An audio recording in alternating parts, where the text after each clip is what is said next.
okay. So on my YouTube feed, videos will come up. Like sometimes it'll be like old ones of like O&A. And then the thing popped up. I don't really fully understand the full Stuttering John story, but I was just watching you. Yeah. I don't know if you had to rebut the Stuttering John for whatever this is about, but I laughed so hard because I'm like, you're already like about 5 minutes too long for Stuttering John to know. He's already checked out, dude, while you're trying to explain the case. Like, but what did he actually do? He was telling people to send him in money for his friend, but you don't know who it is. Over the course of the years, he's just been like, he's a guy that can definitely dish it out and not take it. And Artie Lang, that proved it. When Artie was on my show, it was the Artie and Anthony show for 10 minutes. Artie, was going through his issues at the time. But John would come on, and Artie loves busting balls. Yeah. And we're all part of the same group. We bust balls. It's funny. It's whatever it is. John would, like, you could say, Artie'd say something like, John, where'd you get the shirt out of the hamper? Why don't you do your fucking wash? And John would explode and go, you try to kill yourself with bleach and stabbing yourself, and your mother is fucking whore, and your father died, and and you're like, dude, chill. What the fuck is wrong with you? What is this? The roast battle in the belly room of the comedy store? Yeah. He's just a sociopath, and he's a dumb dude. Like, he is not a smart guy. He's stupid. He doesn't have any quality retort. John, because he's such an idiot, but it's my bread and butter. I go out and people go, hey, Stuttering John. I'm like, no, I'm John Melendez. I'm not that idiot. But it isn't. He is that idiot. He's so fucking stupid. Yeah. Before he got his identity was like probably just stuttering, like John Melendez when he came in. Yeah. He's like, now, like when I had a friend back in college who I think is doing okay now, but one guy who starts drinking and this dude Crazy John. Yeah. As like lightly as a nickname, like, hey, Crazy John, and he really ran with it, and then.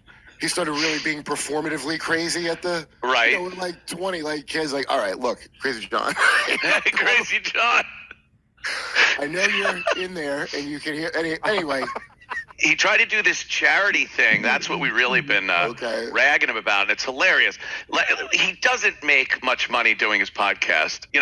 Regardless, I understand it's not an easy thing to do and actually capitalize on it. Horribly. Beloved chatter needs money for chemo. Terrible. It's not an easy thing to do. So he's trying anything he can to make money. Again, no problem there. But he said that in his vernacular, he's like, there is a beloved chatter that chats in our room. He has a beloved loved one that has cancer. So what we need to do is raise money for this beloved chatter's beloved. So I am going to put up my Patreon and my PayPal and everything.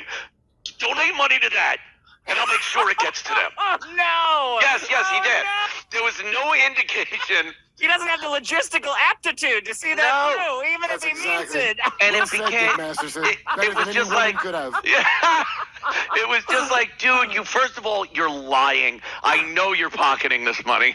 Second of all, why not make a PayPal to go? They want to remain unknown. Anthony, so two things. That's a beautiful Stuttering John impression.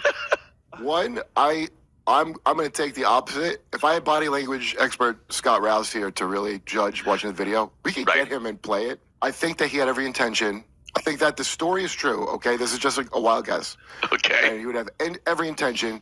But if it is true, that's even more why you should not give the money to John, because it's like Jack and the Beanstalk. Like his mom sends him out, and John's going to buy magic beans when he comes back. Magic beans will cure your cancer.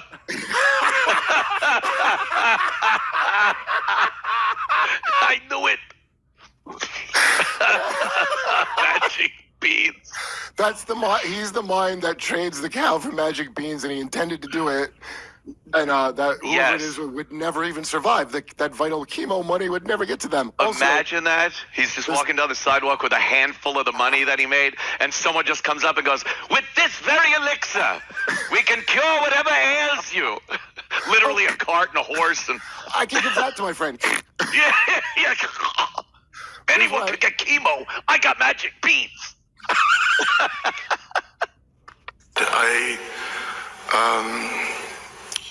even felt a sense of vertigo when, at the end of the day, when all the appliances were removed, just as you would feel stepping off the boat onto the dock here in Venice, that undulating feeling. And I say this because it gave me an appreciation for those whose body is similar, because I learned that